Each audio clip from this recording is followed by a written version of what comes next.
Jeff and Jeremy here. Coming up this Saturday night at the Pourhouse, Paso Robles. It's Arty the Party. Now, Jeff and I saw this guy in, was it Tahoe that we saw Arty the Party? I love Arty the Party. I mean, a long time ago. I've seen Arty the Party.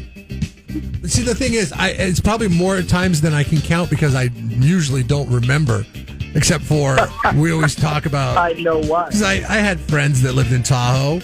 A lot of people around here have had friends that live in Tahoe, and Arty runs at the time, I don't know where he's at now, but he was running the little bar off the side of the casino floor, and Harrah's there, and it would always draw this huge crowd by midnight and stuff like that. And we'd often go during the celebrity golf tournament. We'd always go up there around 4th of July. And the place would be packed, and it would be funny because celebrities would get up on stage with them, and he just lets Charles Barkley's up there singing songs with Arty the Party. It's insane. From Tahoe to his world tour, which comes through Paso Robles. Arty the Party. Good morning, Arty.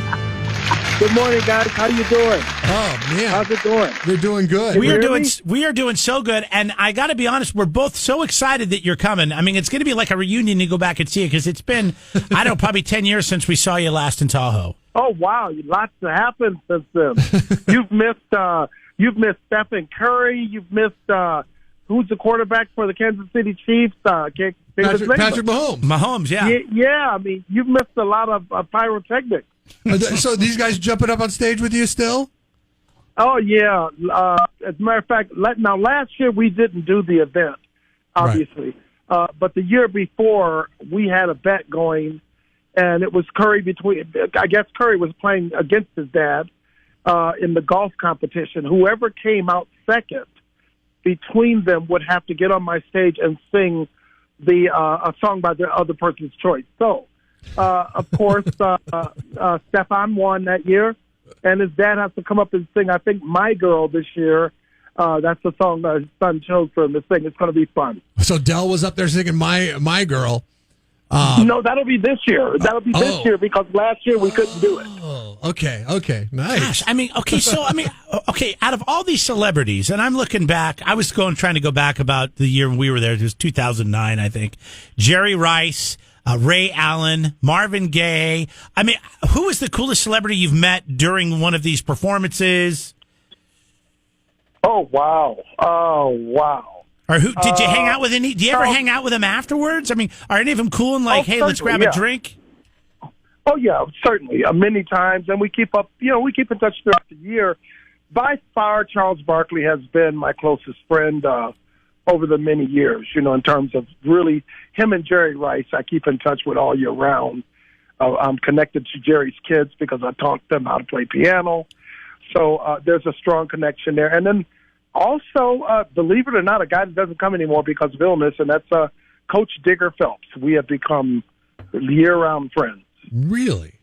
So great guy. So, when you say friends, I mean you just call up Charles and you shoot the crap with him, and whenever I disagree with him, I call him up. What's the last thing you disagreed with Charles Barkley about? I called him and told him he needs to back off of the Warriors. I'm like, Charles, I mean, you're coming here, in Warrior territory, and you're on TNT, and you're saying there's no way you could win shooting 3-point baskets. And so him and Curry didn't get along for a while. I wouldn't say didn't get along, but they were not close. Mm-hmm. So 2 years ago, I made it a point to get them both on stage at the same time and take a picture with me, and they worked, and then they were on very good terms and everything. It was cool after that, but I guess Curry, if you can't get along with Curry, you're in trouble. See, the thing is, what this conversation's telling me, Arty, is that you belong on TNT, and maybe Charles Barkley does not, because the Warriors have proven Charles Barkley theory about not being able to win championships by shooting the three completely wrong. I think he's finally changed his. Charles is very slow to change his opinion on anything. He's got this expression based on his book, I might be wrong, but I doubt it. And that's his thinking. But no, he's changed. I mean, come on, the proof is in the pudding with the Warriors. He always seems like one of the most genuine celebrities, athletes. I mean, he seems to always say what's on his mind, speak his mind, and he doesn't really pull any punches. And he seems to be honest, even when things weren't going his way and he ran into some trouble. And, he talked about it, when he got caught and all that kind of stuff. I mean, is he truly that kind of guy all the time? Yeah, he really is, man. And I tell you, I've seen him at the lowest points at times and throughout the year. But he's the kind of guy, man. Once we were kind of struggling with our crowds in September, and I called and said, could you come out and just alone? You never come out unless it's a celebrity. Come out one time by yourself and give my crowd a chance to just enjoy you.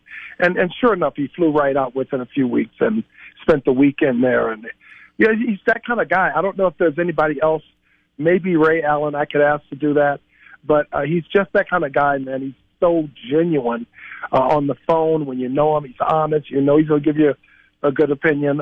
He's a special. He's the only guy I know who will stay and sign autographs after the entire event is over on a Sunday until the crowd completely dissipates. And nobody else will do that. So he's hungry. He says, bring me 2 beers, and he'll sit there and he'll just sign. He's built this thing into what it is today. It used to be we thought Michael Jordan did, but it clearly is Charles Barkley who's built this thing over 20 years. We're talking with Arty the Party. He's going to be at the Pourhouse on Saturday night, and he's a legend in the Tahoe area because the party. And it's so funny. First time I ever saw you, I mean, we were standing there, and I think waiting for a friend to wrap up on a slot machine, and we just kind of got sucked into that little corner bar that you have there, and the next thing you know, the crowd is. I mean, the crowds are insane at your performances, and you're not. I mean, you're a DJ, but then you're singing, you're doing what you do, and you're inviting people up on stage. It's so interactive what you do. How did you come up with the format for what it is you do as an entertainer? Great question. I started in Tahoe at Caesars, which used to be across the street, which is currently the Hard Rock. Mm-hmm. Back then, my boss was a great guy, Paul Reeder, totally was into R&B music. So I played R&B music, and I had to sing it, live, everything from Chaka Khan to James Brown. But over that time, was there 7 years, the crowd changed, and the demographics changed, and you ended up with a situation where most of the people there kind of wanted to hear DJ music. So I started blending it. First, I would actually play on top of it and sing on top of it. Like I'd start off with Don't Stop Believing, for instance. I'd play the piano part live, and then I'd cue it up where as soon as the music came in, I would cue it up, and then I'd go over to the DJ portion of it. First of all, because there's nobody hitting that high B-flat note anyway in that song unless it's your best day. So I let him take over the song, and then I'd come back in occasionally. That seemed to go over really well. And so eventually, over probably 4 years, I ended up maybe 80% of is DJ, and the rest is me playing on my keyboard. When I saw your name on the website, I was like, nah, that can't be, Arty doesn't leave Tahoe, right? And I started looking into it. And I was like, yeah, it's Arty the Party. Do you often go outside of your comfort level of the greater Tahoe area? I tried when I first started. I've been with Harris for 23 years. At first, my contracts allowed for it, but as time went on, it became more and more difficult to book bands to replace me because you have to, first of all, figure out, okay, do we need a country band, top 40 band, jazz band?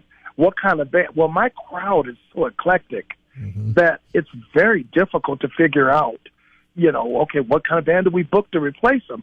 And it became a situation where many bands, and these were good bands, friends of mine, were just not doing well with the crowd.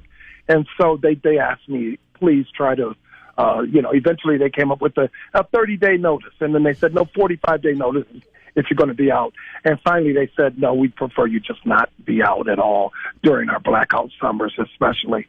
So now I have to take a vacation in order to do an outside gig. And unique to this situation, of course, is COVID, because I haven't worked in a year now, and I don't go back to work till July the 8th. And that's if the situation stays what it is now. So I'm free finally to do these fun gigs away from it. And I tell you, I can't wait to do this. How did you end up coming to Paso Robles? Who reached out to you, or did you? Leslie has come to see me for years. Now, Leslie owns the bar, right? Yeah, Leslie's the owner of the Pourhouse. That's the getaway. I mean, that's her getaway place. Okay. So a lot of these people I know far and wide because they come up to Tahoe on their spare time. Right. And so she contacted me when I told her that I was not working. She heard about it, I think, and she asked me to go play. I said, sure. She says, how much? I said, it's not even about money. I just want to get out there and start up again. I haven't played in a year. You know, these songs miss me. I miss them. Well, I think it's going to be a great spot for you to get that fun. feeling back, because it's a neat bar, and Paso's a neat town, and people love to party here. It's really a unique place. It's kind of like Tahoe, but on the ocean. It's probably very similar to that. So yeah. Oh, that's great. I've never been there, guys. So this is going to be a new deal for me. And you guys just told me about the wineries in the area. So my wife is hoping to feel better enough to come with me. We're going to have a good time down there, man. Well, we look forward to it this Saturday night, 7:00 at the Pourhouse. It's Arty the Party, and it was great to actually talk to you, man. I mean, we're kind of starstruck. I've always been a fan of yours and what you do, and we talk to famous people often with this job, but oftentimes we don't care to talk to them. But well, I feel the same way, guys. I've done a lot of interviews. This is the first one that I'm going to ask you guys later for a tape of it. You guys are great. Well, thank you so much, Arty. We appreciate it. There goes Arty the Party this Saturday night again. Make sure you check him out. It's at the Pourhouse in Paso. If you want to get the schedule and the information and all that stuff, go to Paso.